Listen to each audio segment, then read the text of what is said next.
dengan ilmu bisnisnya, gitu, ya, tanpa dilandasi dengan ilmu bisnisnya, bahwa rodun, ya, maka bisnis ini akan tertolak. Artinya akan tertolak itu ya, apa namanya, keuntungannya juga tidak bagus, tidak akan berkah, ya, gitu.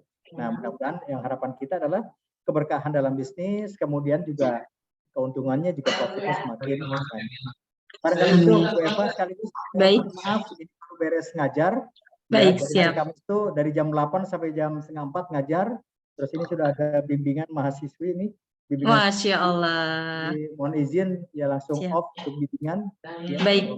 bimbing mahasiswanya ini pada jadi sekaligus mohon izin setelah ini pokoknya caranya sukses ya. Amin ya Allah. Bisa ikut memantau. Demikian Amin, mungkin ya.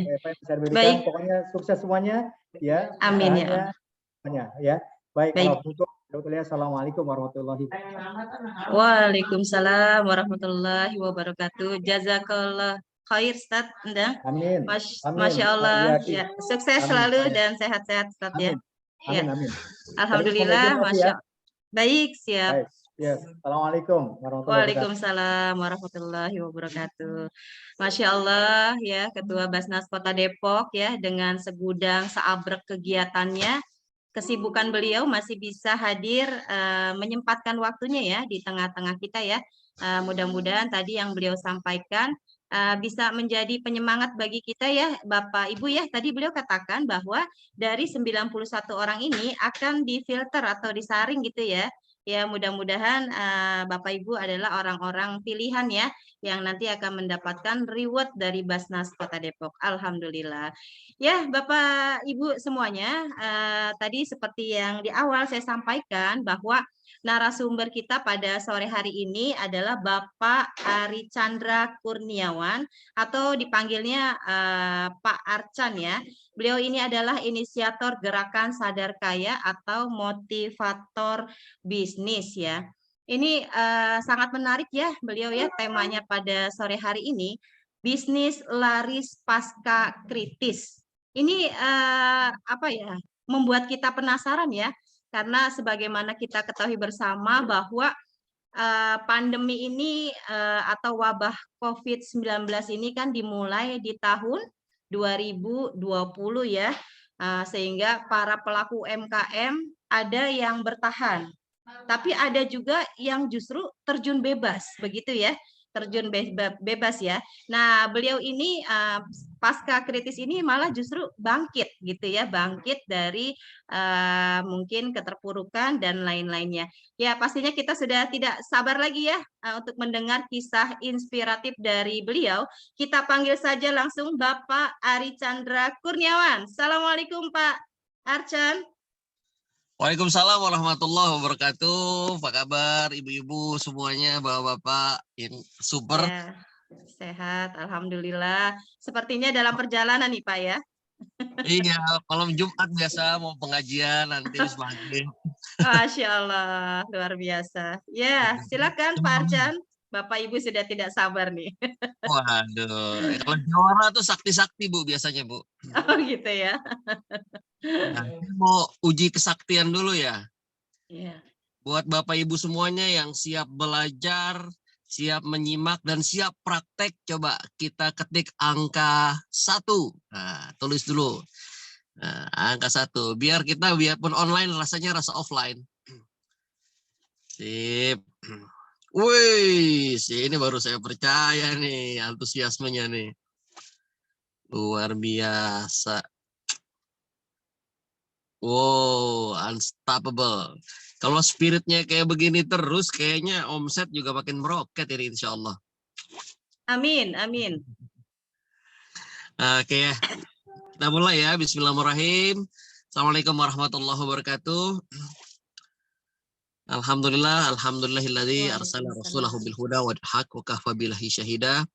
Allahumma shalli ala sayyidina Muhammadin nuriz zati wa sirri sari fi sair asma'i wa sifati wa ala alihi wa sahbihi wasallim. Amma ba'du. Ustadz Endang yang saya muliakan ya, semoga Allah senantiasa lancarkan urusan rezeki hajat-hajat beliau, dimuliakan hidup dan kehidupannya serta keluarganya, juga diemban amanah yang baik sehingga Basnas semakin maju insya Allah dan memberikan manfaat untuk kita semuanya. Kemudian saya hormati juga guru saya, sahabat saya Pak Ubay. Ya. Ada Pak Ubay, udah hadir beliau. Mudah-mudahan Pak Ubay juga senantiasa istiqomah dalam perjuangannya menemani para jawara-jawara Depok ini. Karena saya kaget juga ternyata ini rutin tiap Kamis ya. Iya, benar sekali, Pak. Wah, dahsyat. Tiap Kamis puluhan, hampir 100 orang kayak begini, ini pahalanya luar biasa ini ya. Ya, mudah-mudahan untuk seluruh pengurus Jawara, seluruh member Jawara, seluruh anggota, ibu-ibu dari manapun berada, lancar rezekinya, urusannya, bisnisnya meroket, manfaat, serta menjadi teladan untuk keluarganya, lingkungannya, juga orang-orang di sekitarnya. Karena banyak yang bisnis sibuk bisnis sendirian aja. Dia lupa menjadi teladan untuk anaknya, pasangan hidupnya. Nah, pertanyaan saya yang kedua nih, ya. Yang pertama tadi baru ngetik angka 1 ya. Yang kedua nih, kalau misalnya ada pilihan antara bisnis dan keluarga, mana yang lebih Anda pilih? Ya, silakan tulis. Bisnis dulu, kalau bisnis sukses juga keluarga sukses, misalnya kayak gitu. Keluarga aja dulu, karena keluarga yang ngedoain bisnis. Nah, silakan tulis, bisnis dulu apa keluarga dulu? Keluarga, bisnis, keluarga. Oke, mayoritas jawab keluarga. Ada yang jawab bisnis. Keluarga pastinya. Good, ya. Mentor-mentor saya, guru-guru saya memberikan nasihat yang sama. Kalau misalnya keluarga kita jaga sambil berbisnis, ya, sambil berbisnis, ketika bisnisnya besar, keluarga pun jadi prioritas. Nah, tapi kalau misalnya kita fokusnya pada bisnis dengan alasan, ya keluarga nanti sajalah kalau kita sudah besar. Kalau bisnisnya hancur, keluarga juga ikut hancur. Jadi rugi 2 kali. Yang paling utama, kita harus menjadi teladan dulu untuk orang-orang di sekitar kita. Karena kita minta ridho mereka. Pasangan, anak, ya. Ketika pasangan sama keluarga kita sudah ridho, bisnis lancar. Bisnis nomor 2000 lah. Ya, yang penting doa mereka, ridho mereka. Insya Allah itu akan membantu menerbangkan bisnis kita semuanya. Amin. Ya, kita bersyukur kepada Allah. Saya bersyukur kepada Allah atas rahmat, karunia, hidayah, inayah, dan juga bisa berkenalan, menyapa Bapak Ibu semuanya yang ada di sini. Yang mudah-mudahan kita bertemu dan berpisah karena Allah dan mendapatkan rahmatnya. Amin. Salam kepada baginda Nabi Muhammad SAW yang menjadi inspirator untuk kita, baik dalam leadership, dalam keluarga, dalam berbisnis, dalam berakhlak mulia. Mudah-mudahan kita menjadi umat yang bisa membanggakan. Bukan hanya kita mengemis ridho dan syafaatnya, tapi juga bisa membanggakan beliau. Inilah umat yang betul-betul bisa menjadi rahmat bagi semesta alam. Saya izin untuk memberikan slide ya.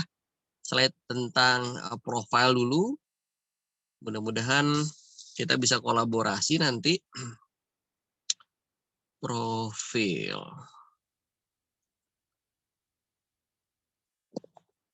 Oke, kayaknya ini nih. Ya, nama lengkap saya Ari Chandra Kurniawan, Bapak Ibu semuanya, tapi boleh dipanggil Archan. Karena saya suka nama Archan ini punya banyak makna. Dalam bahasa Thailand artinya guru, dalam bahasa Sanskerta artinya ibadah. Di Turki, kemarin kita Turki ada yang bilang Archan, itu dipanggil Arshan. Arshan itu artinya panglima tertinggi gitu ya. Ya mudah-mudahan jadi doa semuanya. Nah, saya dari 2008 memang terjun di bidang bisnis dan juga training, pelatihan, motivator. Berarti sudah berapa tuh ya? Ya lumayan lah. Dan dari berbagai instansi, sekolah, kampus, pesantren, dan lain-lain. Kemudian minat saya itu di pengembangan diri, terutama hipnosis, hipnoterapi, public speaking, ya. Karena ini manualnya manusia ada di otaknya. Saya senang banget belajar tentang otak.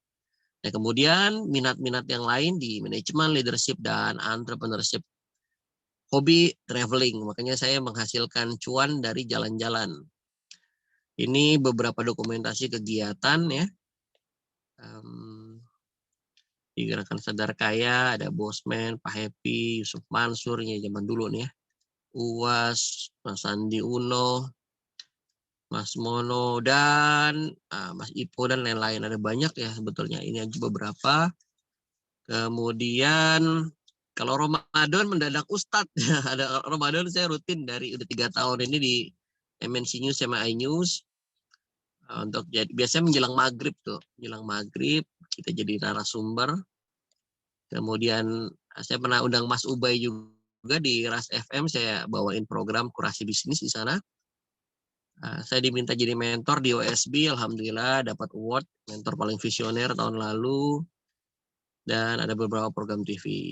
Ini belum masuk TV lagi nih.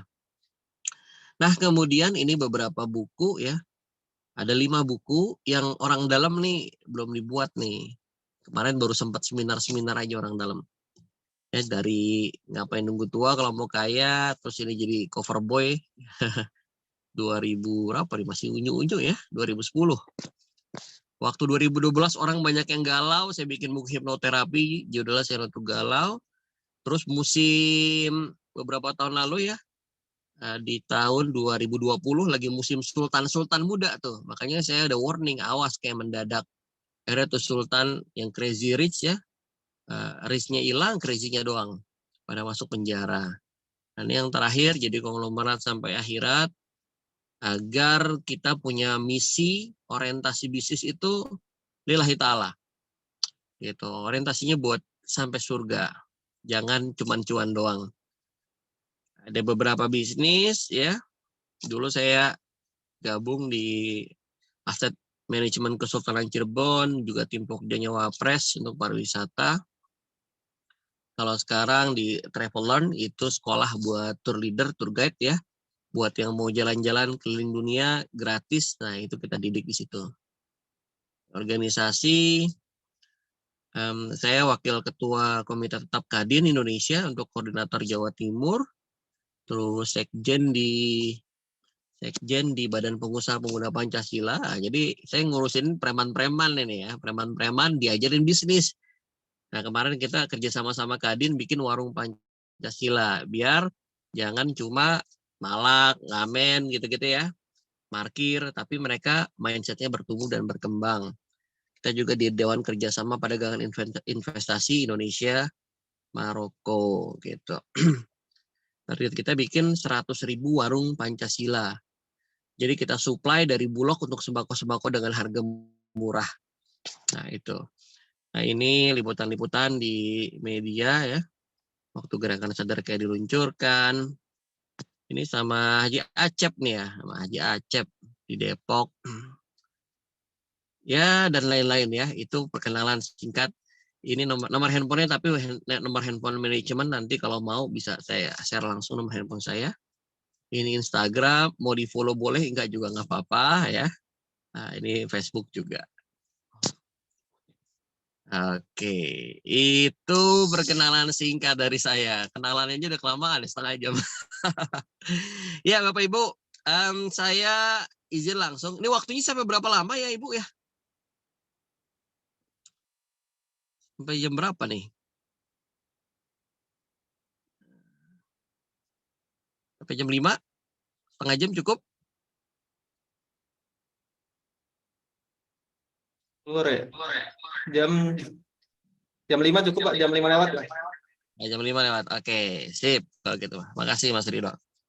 Saya ada slide, saya izin share ya. Nanti bisa sambil kita interaksi. Judulnya Bisnis Lari Saat Krisis. Apa mau dengerin saya cerita aja? Nah, gimana? Mau saya kasih slide? Silakan Pak Arcan, yang terbaik saja. Yang pasti Bapak Ibu biar mendapat kisah-kisah inspiratif ya dari Pak Arcan ya. Siap. Ya. Ini mohon maaf saya baru bisa bicara Pak Arcan. Tadi di unmute soalnya. Baik. Bisnis laris pasca krisis. Oke, yang bisnisnya ambyar saat pandemi ketik angka 3. Ayo, ngaku-ngaku. Oke, yang bisnisnya ambyar gara-gara pandemi, angka 3 diketik. 1, 2, 3, 4, 5. Saya ngetik juga. Saya ngetik juga tuh. Sama-sama ambiar kita. Ya. Oke, nasib. Yang lain kenapa nggak ngetik? Saya belum bisnis. Oh, oke, nggak apa-apa. Sip. Ya. Semoga yang bisnisnya terdampak pandemi bisa segera pulih bangkit. Karena apa? Boleh dicatat, setiap kebelum berhasilan kita atau apa-apa yang membuat kita belum berhasil adalah cara Allah untuk mengumpulkan puzzle-puzzle yang melengkapi kesempurnaan kita ke depan. Ya, jadi ada puzzle-puzzle keahlian, wawasan, pengalaman, dan skill baru dalam ketidakberhasilan atau kebelum berhasilan kita. Jadi nggak usah khawatir. Pandemi, bisnis kita rontok, tapi kita akan belajar. Belajar sesuatu pasti. Ya. Oke, terima kasih. Ya, banyak ya. Nah sekarang kalau yang baru bangun bisnis lagi setelah pandemi, ini udah masuk endemi ya, anggap pandemi kita udah selesai deh. Ya, yang baru ngerintis bisnis pasca pandemi, coba ketik angka 5. Ketik angka 5. Yang bisnis baru nih. Oh, ada yang banyak bisnis baru. Sip. Ya. Oke, good. Karena nggak peduli mau berapa kali resesi, mau berapa kali krisis, yang penting kita tetap optimis. Setuju ya? Krisis akan selalu ada setiap zaman. Dan pengusaha akan setiap tantangan harus selalu bangkit, harus selalu tampil. Oke, banyak. Oke, pas berarti nih materinya nih. Ya, saya juga ngalamin kemarin. Pandemi itu nilainya nggak gede-gede amat ya. Total kerugian cuma 34 miliar, ya nggak gede-gede amat lah. Ya. Tapi yang penting bukan nilainya, yang penting kekuatan mental kitanya. Gitu. Apakah kekuatan kita sanggup untuk bangkit atau sudah memilih untuk kalah? Nah, kalau kita memilih untuk kalah, selesailah sudah.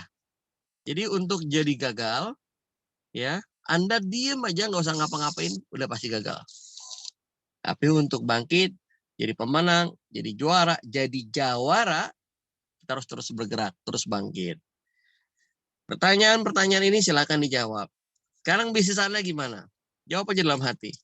Baru merintis, masih diniatin, masih belum ketemu pola. Ya. Gitu. Coba tanya. Kalau bisnisnya sudah baik-baik saja, bersyukur. Ya. Yang berikutnya, merintis pelan-pelan. Oke, bagus. Terus, apakah dunia saat ini krisis? Ayo, setuju nggak Bapak Ibu semua? Dunia saat ini krisis apa enggak? Tidak. Oke, Bu Eni. Wah, ini Jawara Depok. Depok nggak ada krisisnya pokoknya. Margonda rame terus tuh. Amin. Ada yang enggak. Oke. Mall baru muncul kan? Ada apa? Park ya. Ada banyak tuh. Krisis kalau dunia Depok enggak. Ya, karena mau dibuat krisis pun ketika mentalitas kita sudah kalah, maka kita pasti akan melihat setiap hal itu menjadi kesulitan. Tapi mau pandemi, mau resesi, kalau mentalnya pemenang, justru kita akan bangkit dan mendapatkan peluang. Tahukah Bapak Ibu semuanya, banyak orang-orang kaya baru yang muncul pada saat krisis. Misalnya, tahun 2000 pandemi, reformasi.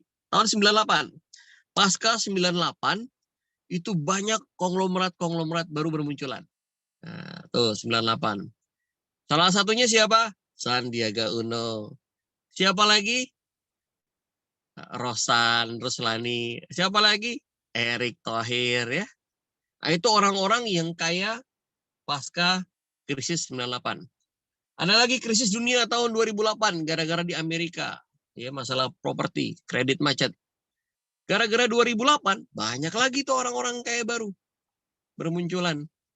Ya, lahirlah itu startup, ada WhatsApp, ada Twitter, ada Facebook, ya itu makin melejit tuh waktu itu Facebook sahamnya. Amazon makin berkembang.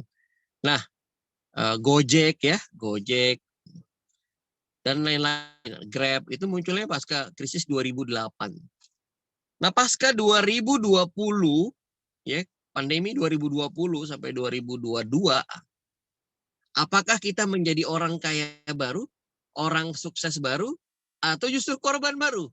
Nah, ada lagi yang namanya Eric Yuan. Eric Yuan ini tiba-tiba melejit, tring, jadi orang kaya baru pasca pandemi COVID. Siapa Eric Yuan? Yang punya Zoom. Gara-gara online semua, Zoom legit. Nih kita pakai sekarang nih. Kekayaannya melejit luar biasa. Nah, pertanyaan berikutnya, bisnis apa sih Mas Archan yang bagus nih pasca krisis? Semua bisnis bagus.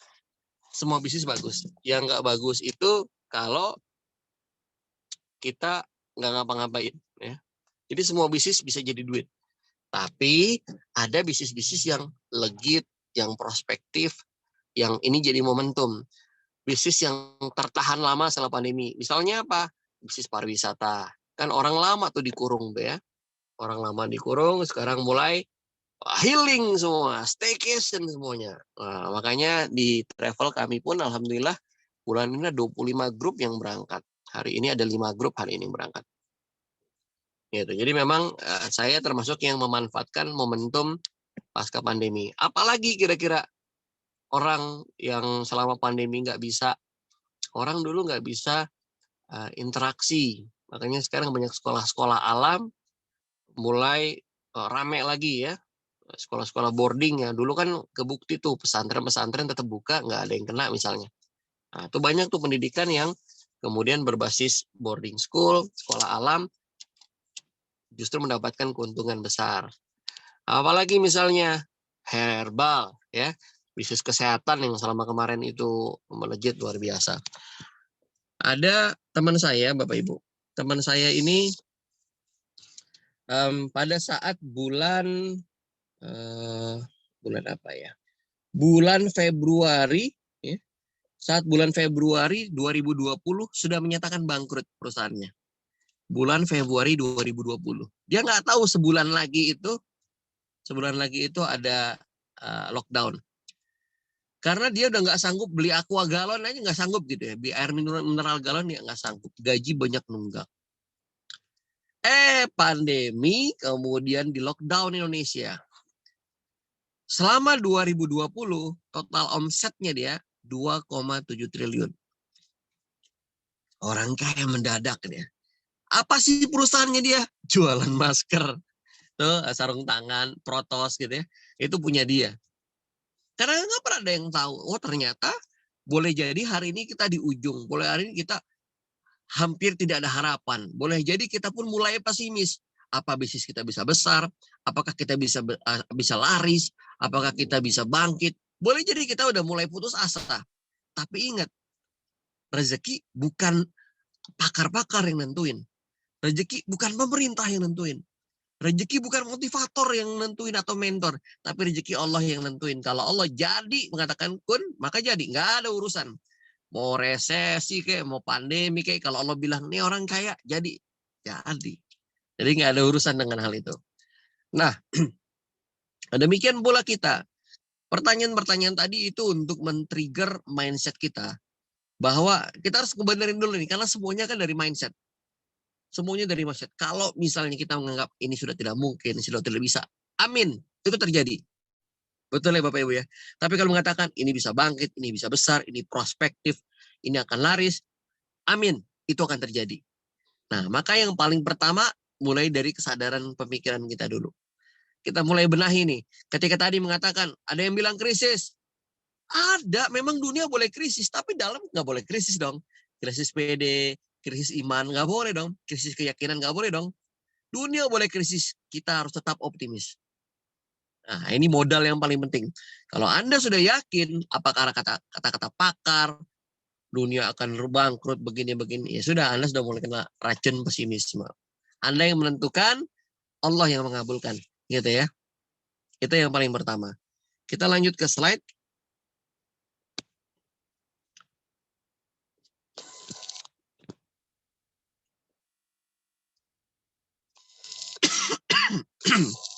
Nah, kemudian kita lihat dulu definisi sukses. Sukses itu bukan cuma urusan saldo rekening. Sukses bukan cuma sekedar omset tinggi, bisnis laris. Sukses itu holistik. Nah, kita perhatiin ini. Dari 8 aspek kehidupan, apakah semua bertumbuh sukses? Ada orang yang secara spiritual dia bertumbuh gara-gara krisis. Ada orang yang secara sosial bertumbuh gara-gara krisis, ya kan? Dia bagi-bagi, dia kirim pandai, dia kirim masker, kirim donasi dan lain-lain. Gara-gara ada bencana, gempa, Cianjur, Garut, apa dan lain-lain. Kayak nilai sosial kita dididik, kita lebih meningkat lagi, ya. Ada orang yang secara material jadi lebih sukses gara-gara krisis. Nah, kita harus memeriksa, adakah pertumbuhan diri kita, self development, adakah pertumbuhan karir kita, kesehatan. Jangan nggak habis pandemi jadi malas-malasan karena rebahan dulu, ya, badan makin melar. Nah, kita harus lebih sehat nih. Justru harus jaga kesehatan. Terus kesenangan, ya. Jangan menderita mulu. Isinya curhatan lu, ya. Suara saya kecil masih?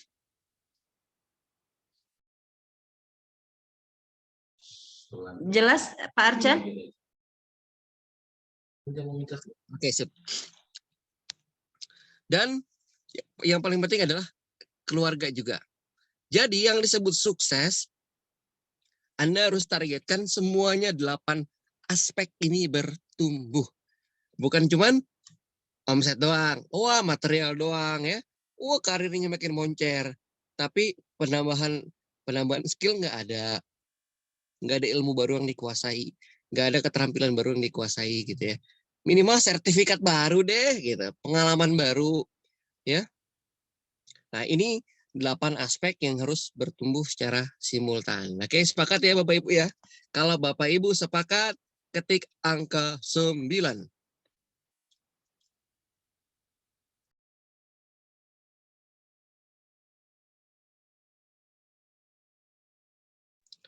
Oke, sip. Nah, sekarang saya mau share mindset yang paling penting. Nomor 1, Anda harus yakin, saya yakinnya bahwa kaya itu mudah. Kaya itu gampang. Kata siapa? Kata Allah. Gitu. Buat yang punya iman, yang punya keyakinan, kaya itu mudah. Nah, tinggal kita yakinkan diri kita. Oke, sip. Semuanya setuju. 9. Good. Gimana? Waktu saya, jadi ceritanya tuh, saya bikin bisnis crowdfunding. Kita bikin perusahaan urun dana buat teman-teman UMKM yang butuh permodalan, kita patungan usaha gitu ya. Misalnya bikin restoran 1, 2, 3, ada 17 cabang berhasil. Kemudian bikin peternakan, dari mulai 100 ekor, 1000 ekor, sampai punya 3000 ekor kita. Bisnis barbershop, patungan jadi. Terus mulai lagi ke supplier, kita pengadaan untuk sembako, pengadaan gula waktu itu ya. Pengadaan konveksi juga buat seragam di televisi swasta sama kampus-kampus. Nah, itu perlu permodalan. Jadi kalau di total ya termasuk peternakan waktu itu ya, bekerja sama dengan 10 pondok pesantren, kita bikinin kandang.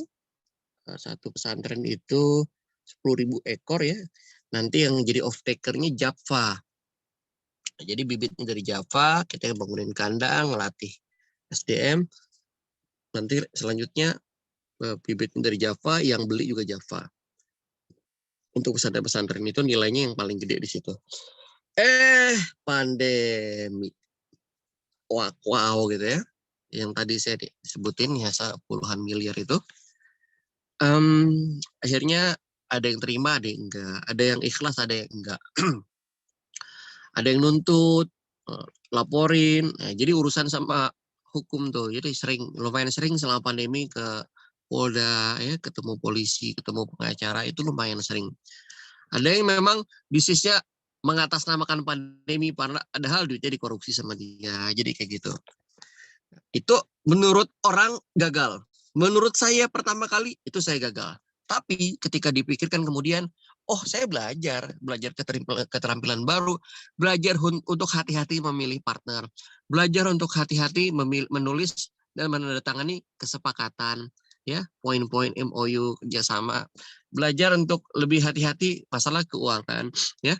Jadi itu ilmu. Nah, ilmu kaya saya dapatin dari mana? Dari orang-orang kaya. Karena mereka yang udah ada di sana kan. Kalau misalnya kita menganggap diri kita hari ini kaya, berhasil sudah. Tujuan saya tercapai. Karena ilmu kaya itu sesimpel kita masak ini ya. Chicken cordon bleu. Ada yang bisa bikin chicken cordon bleu?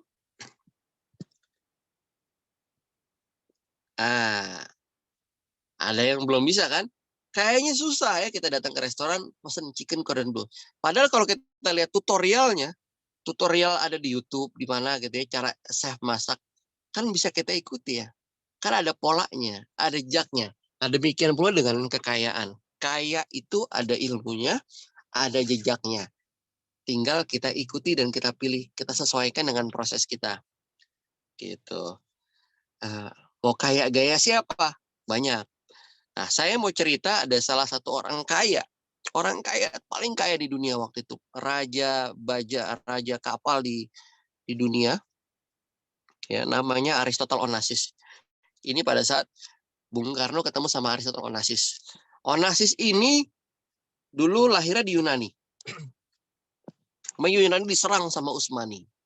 Akhirnya dia hijrah ke daerah Bosnia. Dari Bosnia dia nggak kenal siapa-siapa. Nah, bapaknya dulu tukang tembakau. Nah, akhirnya di Bosnia dia cerita, saya tahu loh tembakau yang bahannya bagus, harganya murah. Nah, mulai dia jualan. Nah, dia mulai negosiasi. Lama-lama dia dapat kepercayaan, jual tembakau, jadilah raja tembakau. Pindah lagi ke Amerika, dia coba kerja sama orang, jadi penerima telepon dan lain-lain, sampai akhirnya ada orang butuh kapal, dia jadi pakelar, jualan kapal 1, kapal 2, terus terjadi perang. Saat perang dunia, malah dia borong kapal. Nah, jadi gara-gara krisis, orang jadi banyak yang lebih kaya kalau punya modal. Mas Acan tuh kan ngomong kalau punya modal. Nah, ntar kita bahas modalnya dari mana. Nah, setelah itu, dia punya beberapa prinsip. Ini ya prinsip-prinsip yang menarik. Ini 10 wasiat kesuksesan Aristotle Onassis. Anda bisa googling sisa ceritanya ya. Dari 10 wasiat, mayoritas tentang penampilan. Kita lihat. Jaga badanmu agar tetap sehat, bangga dengan fisik yang kita punya. Ini penting. Pede. Nah, ibu-ibu yang sekarang bisnis, coba saya mau lihat dulu. On cam, coba on cam.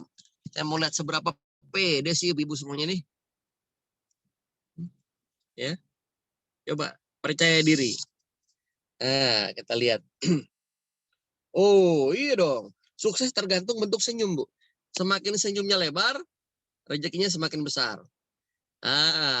Pak Jun, Jaya Buah tuh, senyumnya lebar, buahnya banyak nih kayaknya. Oke, Bu Komalasari di Limo lagi nyetrika atau ngapain tuh? Oke, sip. Wah, Bu Sari Arini tuh di Grogol, senyumnya lebar. Iya dong. Percaya diri, ini nasihatnya Aristotle Onassis ya. Oke, kita lanjut ya. Oke nih, mak, the power of mak luar biasa emang. Terlanjut. Karena si Onassis ini ganteng mah enggak. PD-nya selangit karena dia ngerawat tubuh dengan baik. Kemudian apalagi nasihat yang kedua? Nasihat kedua Aristotle Onassis. Jangan risaukan hal-hal kecil. Jadi jangan gampang baper. Kita tidak sejelek seperti yang kita bayangkan. Seringkali kalau kita diketawain, diledekin, alah bisnis begituan gitu ya. Hati-hati, jangan mau kita menyerah gara-gara ucapan orang yang nggak mau bayarin sekolah anak kita. Mereka ngomong nggak mikir, ngapain kita mikirin gitu kan? Bisnis gituan mana bisa besar, ada-ada aja. Kalau orang itu bayarin listrik rumah kita, bayarin sekolah anak kita, dengerin. Kalau enggak mau ngapain kan? Jadi jangan risaukan hal kecil, nggak usah baper. Kerjaan pengusaha itu adalah jaga ketangguhan. Dokter harus cerdas, pinter. Pilot harus sehat, cerdas. Mata harus bagus. Atlet harus kuat, prima. Pengusaha harus tangguh. Kalau cengeng nggak cocok jadi pengusaha. Cengeng itu cocoknya jadi artis sinetron, boleh pura-pura nangis ya. Nah, karena kita adalah bintang film di kehidupan kita sendiri, maka actinglah yang terbaik. Yang ketiga, jaga kulit agar tetap sehat. Yang jualan skincare seneng nih. Karena kulit yang sehat akan tampak seperti orang yang banyak uang. Nah, ini penting nih. Ini penting. Modal saya untuk bangkit sederhana. Cuman 35.000. Apaan? Minyak rambut. Saya bawain juga nih minyak rambutnya nih. Takutnya nggak dipercaya. Nih minyak rambut nih. Jadi kalau dulu rambut saya turun gitu kan, ponian. Enggak fresh. Modal 35.000. Ya. Rambutnya jadi kelihatan klimis. Kelihatan banyak duit gitu. Ini waktu krisis. Utang banyak. Tapi kan orang nggak perlu tahu masalah kita. Yang penting kita smart, senyum, kulit kita bersih, senyum ceria. Nah, latihan senyum aja penting. Karena senyum yang menarik itu bisa mendatangkan banyak uang. Lu kapan-kapan saya bocorin ilmunya nanti. Waktunya sebentar sih nih, ya. Terus apalagi? Nasihat dari Aristotle Onassis. Ini nggak bisa langsung nih.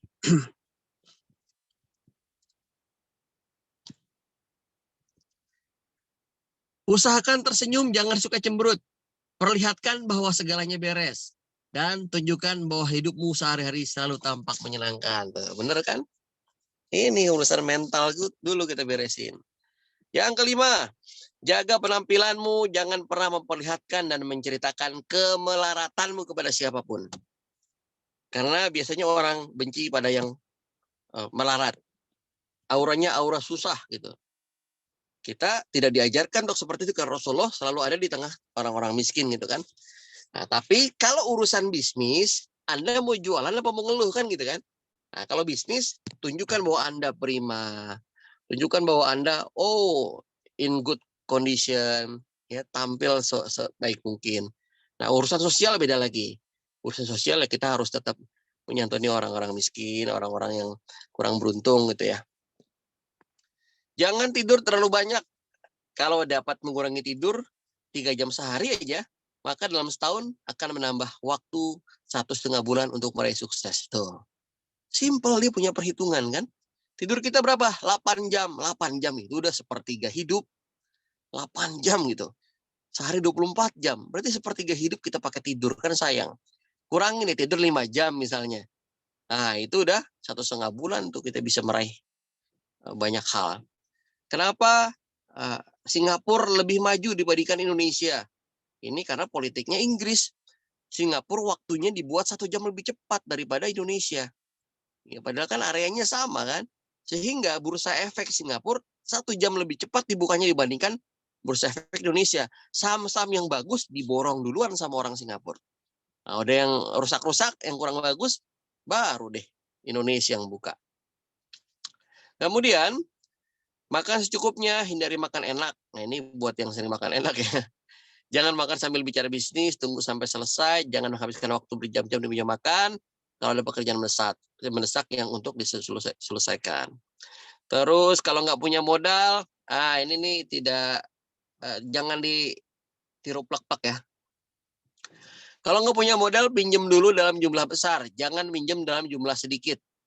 Lalu segera kembalikan. Jangan sekali-kali menunda jadwal pembayaran. Ini menyangkut reputasi buat pemodal atau bank percaya padamu. Nah, ini perlu penjelasan lebih lanjut ya. Nah, nanti kapan-kapan deh. Pilih teman yang dapat mendorong prestasimu dan berusaha terus sampai berhasil. Hindari orang yang suka mematahkan semangat. Ini penting nih, jangan cari yang toksik-toksik ya.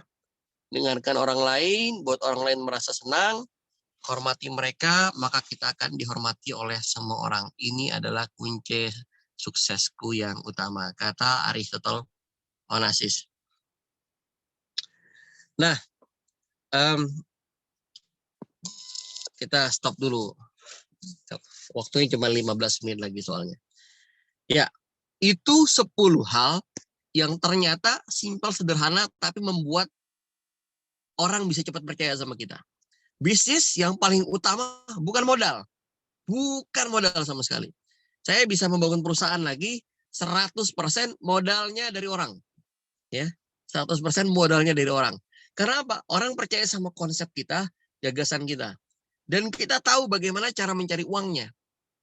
Saya cuma cerita, Pak, ini ada peluang bagus, pariwisata meroket, begini. Oke, gimana biar bisa jalan? Ya kita butuh operasional segini, kantor, bla bla. Udah dikasih, gitu doang gitu. Tapi kalau saya datang kucel, berantakan, dilihat juga enggak. Yang terakhir, yang menarik. Ada saya meeting 1 kali ya, tapi ini bisa menghemat pekerjaan setahun. Ya, alhamdulillah ya, kerjaan buat 2023 tuh udah ada. Saya meeting datang, saya tanya, kebutuhannya apa? Kita butuh dana untuk operasional. Oke. Saya pertemukan, saya presentasi investasi. Untuk bikin sosialisasi seminar, ya. Seminar tentang stunting gitu. Ya udah, akhirnya disetujui. Saya bilang, kok sesederhana itu ya? Dan itu lumayan. Nilainya separuh nilai kerugian selama pandemi. Padahal meetingnya cuma sekali.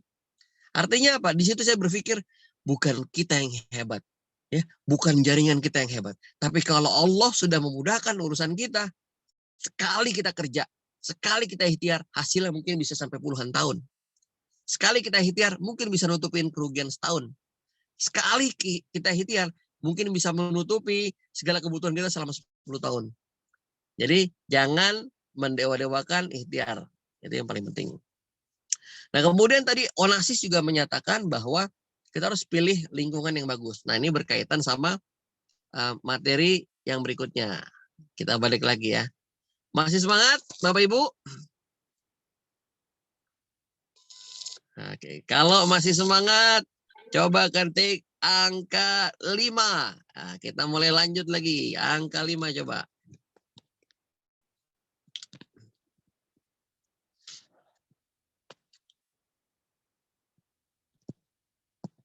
Oke, jadi kaya itu gampang ya. Kata siapa? Kata orang yang udah kaya. Ini 10 wasiatnya. Dan ternyata wasiatnya jaga fisik. Jaga penampilan kita. Gak ada tuh dia ngomongin modal malah suruh ngutang lagi. Rese bener dia. Gitu ya. Oke, semangat semua. Seneng saya nih kalau begini nih. Nah, pasti sampai jam 5:15 doang nih. Baru mau mulai kok, tahu-tahu udah jam 5 lewat nih. Coba sampai jam 11:30 nih. Oke, poin kedua. Milikilah sahabat yang jauh lebih hebat dari Anda. Nah, rezeki kita tergantung dari 5 orang terdekat di lingkungan kita.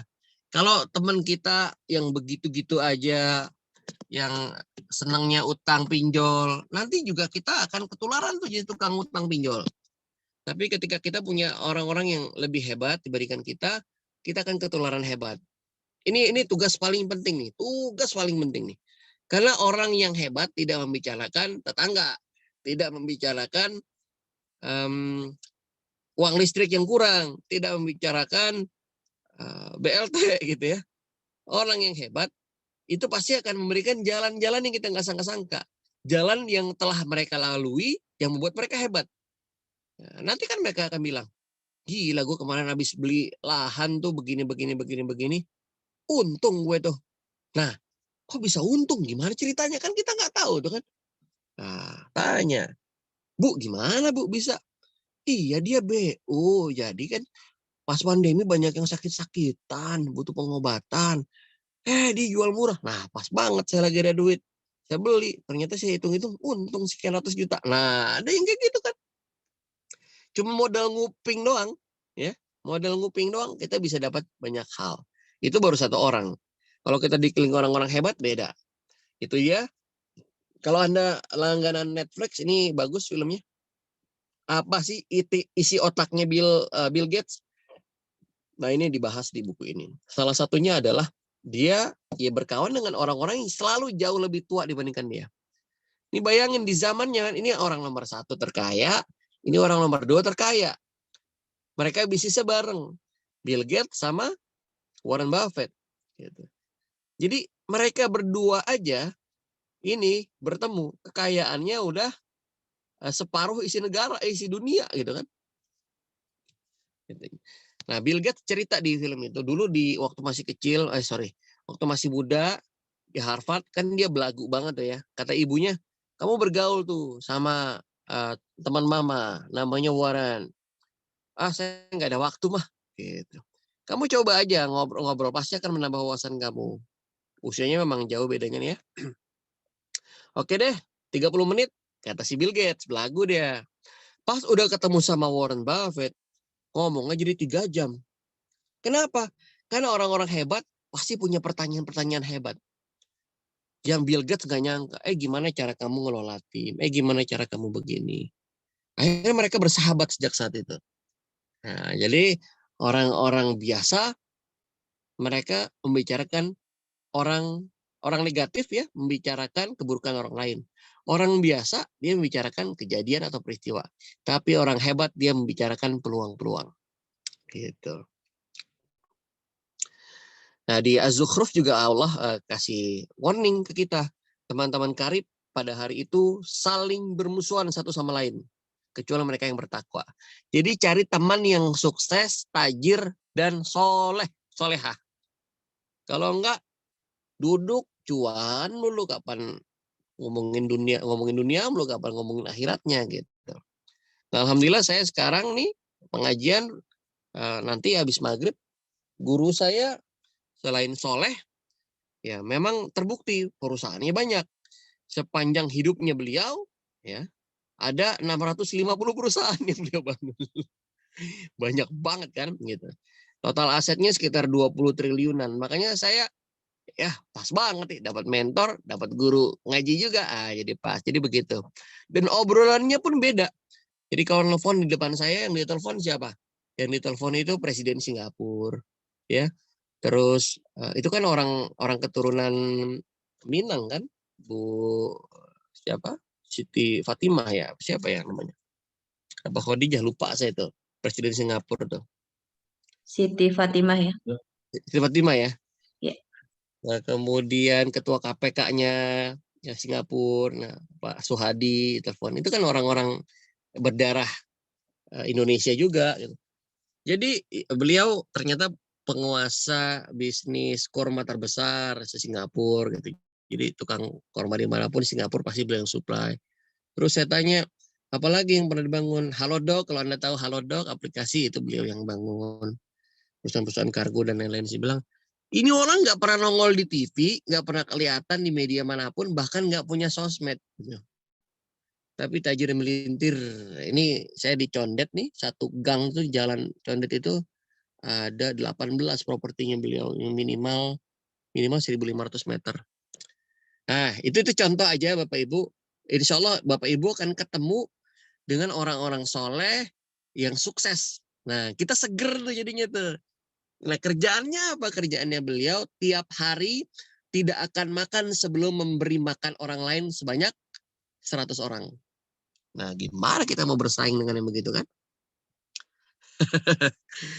Gitu. Jadi beliau belum makan kalau belum memberikan makan pada minimal 100 orang. Jadi pagi-pagi itu kerjanya lihat ke masjid, ada berapa yang sholat subuh, terus ada warung misalnya yang buka, Bu, tolong siapin untuk sejumlah orang yang sholat subuh di sana, terus diantarin. Nah, ada 5 masjid, 10 masjid kadang-kadang. Itu kerjaannya orang-orang yang makin tajir melintir. Oke, jadi bukan dunia aja tapi akhirat juga. Kemudian nomor 3, gunakan kendaraan yang paling efektif. Maksudnya apa? Kita mau ke Monas nih dari Depok, pakai apa aja bisa? Kereta, motor. Nah, sepeda juga bisa kan? Bisa. Jalan kaki juga bisa. Tapi lama kan gitu. Nah, Anda bisa kaya, bisa sukses, bisa. Tapi pilih yang mana yang paling cepat, mana yang paling efektif. Saya kasih bocoran. Kalau Anda bisnis sekarang, 10 tahun lagi Anda akan sukses kalau jalanin di bidang-bidang ini. Ini contoh ya, teknologi, kesehatan, energi, media, retail, konstruksi, hospitality, finance, real estate, transportasi. Ini contoh. Lah, saya UMKM gimana Mas Arcan? Oh, bisa. UMKM-nya diganti. Jadi usaha menuju apa? Konglomerat. Nah, konglomerat dan miliarder, UMKM. Bukan urusan makelar ketemu makelar. Capek tuh. Ya. Nah, usaha menuju konglomerat dan miliarder. Atau UKM, usaha kecil tapi miliaran nih. Gimana caranya? Ada banyak, ada faktor kali kita bisa pakai. Saya coba satu contoh deh, satu contoh. Usaha apa? Tolong diketik saja. Usaha apa? Yang menurut orang, usaha remeh-temeh gitu. Usaha sambilan, usaha kecil-kecilan. Nah, ini ucapan kita jadi doa semua nih. Kalau kita nganggap usaha kecil-kecilan, aduh, apaan itu ya? Kalau gede-gedean kan yang gede yang menang. Kalau ganteng-gantengan, yang ganteng yang menang. Kalau besar-besaran, yang besar yang menang. Kalau kecil-kecilan, berarti yang kecil yang menang. Nah, keripik. Oh, Anda tahu Maichi, itu keripik. Keripik pedas Maichi. Tapi mobil dia Lamborghini. Gitu. Tergantung keripiknya ini dijualnya berapa banyak. Yang penting faktor kalinya. Ya. Laundry. Oke, laundry kalau cuma satu mungkin omsetnya bisa 100 juta sampai 200 juta sebulan laundry. Tapi ada salah satu sahabat dan guru saya, Pak Tung Desem Waringin kemarin sudah berapa? 167 cabang ya, apa berapa ya? Lupa saya. Wah, tetap lumayan itu. Nah, pertanyaannya gimana cara membesarkannya? Itu bisa. Nanti itu bab marketing kita bahas. Kue basah. Nah, kue basah kalau Anda supply-nya di 10 pasar kaget setiap weekend kan lumayan basah juga tuh duitnya. Tukang keripik, kalau Anda supply di setiap restoran sedepok kan banyak juga. Buah-buahan, kalau buah-buahan Anda sulap jadi parcel, kemudian Anda kerjasama dengan instansi menjelang hari tahun baru ya, Natal beli parcel dari Anda, wah itu lumayan juga. Rajut, kalau rajut Anda kerjasama dengan toko oleh-oleh, tempat-tempat wisata, nah itu oke juga. Banyak nih. Itu contoh aja ya. Itu contoh aja. Artinya faktor kalinya yang diperbanyak. Nah, tinggal dihitung gimana cara menjadi 1 miliar dengan bisnis Anda sekarang. Itu aja caranya. Ya. Misalnya, nih bisnis gimana 1 miliarnya ya? Keripik berapa harganya? Sebut saja 10.000. 10.000 dikali berapa biar jadi 1 miliar? 10.000 ya? Betul ya? 10.000 kali 10.000 berapa? Nah, jadi berarti sejumlah itu yang harus dijual kan? Nah, tinggal dibagi lagi berapa toko yang harus jualan, berapa reseller yang harus bergerak. Nah, Kan bisa dibanding bisa segala macam. Dikali 1000 pieces ya, dikali 1000 pieces. Harga ceban dikali 1000 udah dapat 1 miliar. Masa sih? Bener ya? Nah, 10.000 dikali 1000 baru 10 juta. Oh, 100.000 piece. 100.000 piece baru dapat 1 miliar. Gitu. 100.000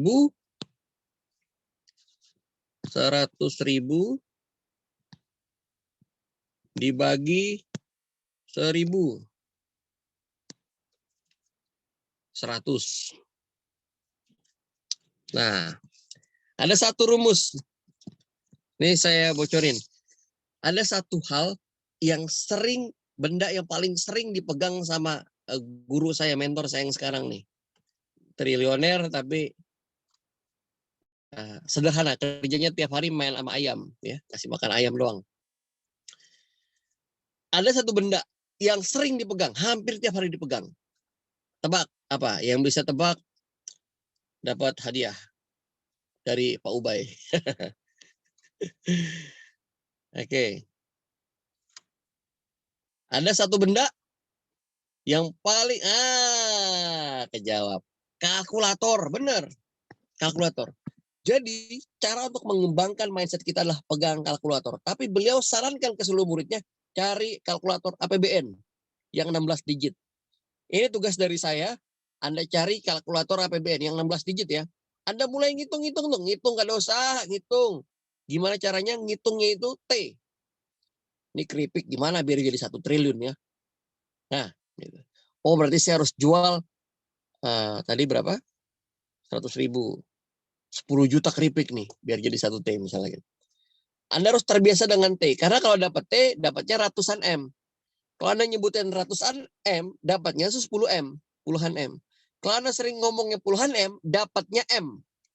Kalau seringnya M dapatnya ratus juta. Kalau Anda sering ngomongnya ratus juta dapatnya puluh juta.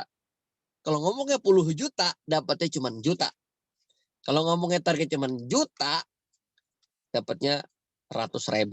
Ya, ini hukum. PR dari saya, cari kalkulator dengan angka-angka besar Anda harus biasa. Besarkan terus. Nanti akan ketemu caranya. Kayaknya 3 itu aja dulu ya. Ada 2 lagi sebetulnya, tapi nggak apa-apa 3 aja. Yang pertama, Anda harus yakin ya bahwa kaya itu gampang. Asal Anda tahu caranya. Bergaul dengan orang-orang yang lebih sukses ya, yang membuat wawasan Anda, pengalaman Anda, cerita kita, wah ini jadi berkembang besar.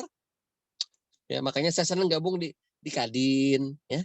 Gabung di HIPMI sama Mas Ubay dulu di HIPMI Depok. Di Kadin ya. Itu konglomerat semuanya. Omongan mereka banyak yang kita nggak paham. Iya aja dulu. Nanti juga lama-lama paham. Baru kemudian tadi yang ketiga. Yang ketiga apa tadi? Nah, itu PR ya, kalkulator jangan lupa kalkulator. Kalkulatornya gede. Oke.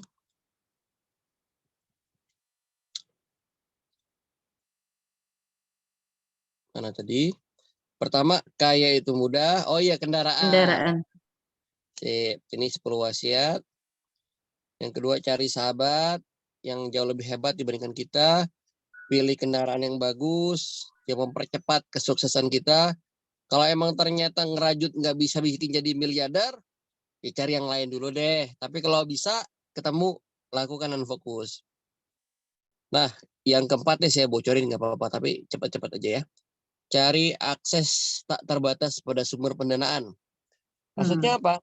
Anda harus cari link pergaulan investor ke angel investor ke atau apapun yang membuat ide apapun bisa diwujudkan. Gitu. Ini kan tipe-tipenya nih. Kalau baru awal namanya bootstrap, terus Anda bisa crowdfunding, Anda bisa venture capital atau angel investor, bisa pakai inkubator, bisa seed funding, bisa IPO dan lain-lain. Ya, banyak. Kalau Anda udah ketemu sumber pendanaan tak terbatas, orang kaya yang nggak ngerti mau ngapain duitnya, Anda harus sering-sering tuh ketemu orang yang lebih hebat. Nanti orang hebat itu yang akan membuat ide kita berkembang. Terakhir, masuk ke ekosistemnya. Ekosistem kemakmuran. Nah, semua orang konglomerat di muka bumi itu ada ekosistemnya. Contoh, di Korea namanya Jaebol. Jaebol itu ada ekosistemnya. Kalau di sini ada 9 laga gitu ya. Jadi yang punya Hyundai, Lotte, LG, itu kan dari Korea semua tuh ya. Itu mereka satu geng. Samsung gitu ya. Kalau di Jepang, nah ini nih mereka semua nih ya. Ini PT-PT-nya. Oke, next time kita bahas. Kalau di Jepang ada Zaibatsu yang punya Mitsubishi, Mitsui, Sony, dan lain-lain. Di Amerika ada Silicon Valley ya yang punya Facebook, YouTube, dan lain-lain. Di Indonesia ada HIPMI. Nah, itu pejabat semua tuh HIPMI tuh. Gitu. Habis ini saya tulis di Depok ada Jawara, di mana Jawara melahirkan orang-orang sukses baru yang bermanfaat bagi sesama, memajukan Depok dan Indonesia. Itu dari saya, terima kasih, semoga berkenan dan bermanfaat. Assalamualaikum warahmatullahi wabarakatuh. Waalaikumsalam warahmatullahi wabarakatuh. Terima kasih Pak Archan. Sungguh ini ya, luar biasa ya. Tadi yang beliau sampaikan ya, begitu banyak apa ya kisah-kisah yang inspiratif dan pastinya memotivasi kita semua nih Pak Archan. Mohon berkenan mungkin ya kita berikan kesempatan 2 orang saja untuk bertanya ya Pak Archan ya. Rasanya tidak lengkap kalau tidak ada yang bertanya. Dimohon kepada Bapak dan Ibu hanya 2 orang saja, langsung buka mic saja ya karena keterbatasan waktu. Dipersilakan yang ingin bertanya langsung oleh kepada Bapak Archan. Silakan.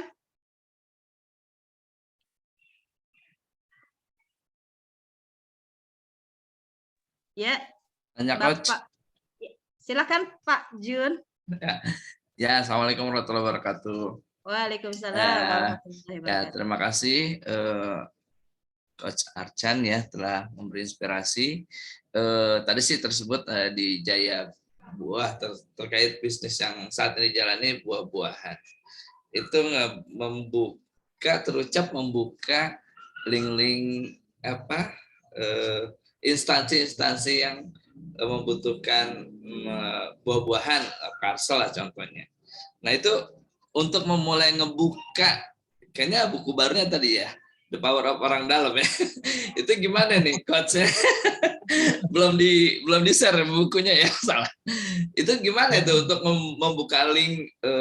Ya kita kan belum tahu nih, belum kenal siapa nih orang-orang yang ada di instansi ABC, walaupun saat ini udah mulai ngebuka, udah mulai kenalan ya, baru di level kelurahan, kecamatannya. Tapi kalau untuk yang level kota, ya udah deketin Bang Ubay sih, tapi belum ketemuan.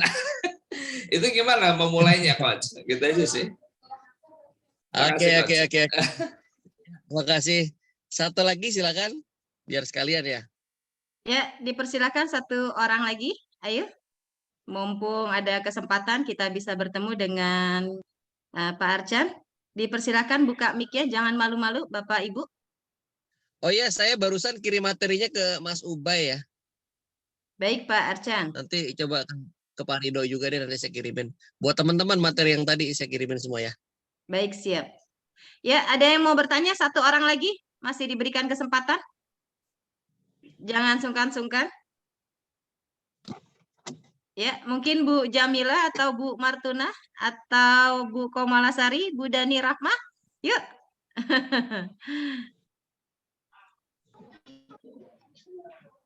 Ya, Bu Martuna, silakan Bu Martuna, mic-nya sudah on. Silakan Bu Martuna. Ya, Assalamualaikum warahmatullahi wabarakatuh. Waalaikumsalam warahmatullahi wabarakatuh. Saya Bu Mar. Saya dari Cimanggis, Bu. Ini saya kebetulan lagi sambil jualan. Lagi gerobak. Saya cuma ingin menanyakan ini, kalau untuk investor gitu, kita masuk ke mana ya? Maksudnya kita pengen cari investor untuk permodalan gitu misalnya. Kita masuk ke instansi apa ke komunitas aja gitu, Pak? Sekian itu aja. Terima kasih Pak. Assalamualaikum warahmatullahi wabarakatuh. Suaranya putus-putus ya? Warahmatullahi wabarakatuh. Iya. Iya, agak putus-putus Bu Martuna ya. Ya, sudah menangkap tadi apa yang ditanyakan Pak Arcan dari Ibu Martuna?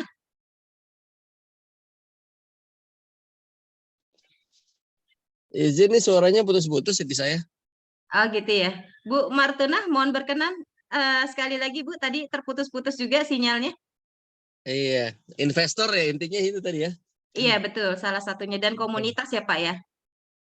Oke, sip. Ya, Yang silakan Pak. pertama dari juragan buah yang pertama ya. Semoga usahanya terus berbuah.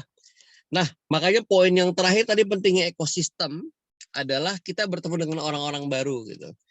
Kenapa saya ngomongin parcel? Karena saya pekan lalu baru meeting di salah satu toko buah segar.